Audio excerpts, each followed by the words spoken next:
पंकजा मुंडेंना राज्यसभेवर पाठवण्याच्या हालचाली दिल्लीतील बैठकीत चर्चा झाल्याची सूत्रांची माहिती।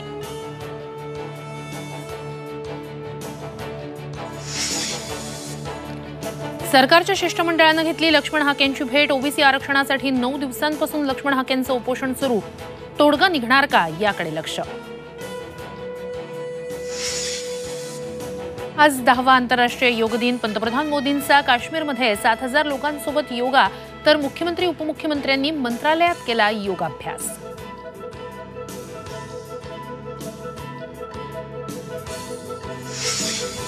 महाराष्ट्र भाजपची आज मुंबईत महत्त्वपूर्ण बैठक। विधान परिषदेच्या 11 जागांसंदर्भात होणार चर्चा।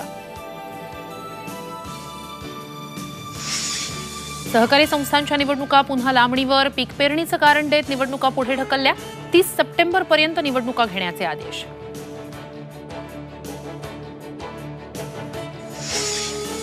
आणि जामनेरमध्ये संतप्त जमावाची पोलिसांवर दगडफेक। चिमुकलीवर अत्याचार करून खून करणाऱ्या आरोपीला जमावाच्या तावडीत देण्याची मागणी। शहरात तणावपूर्ण शांतता।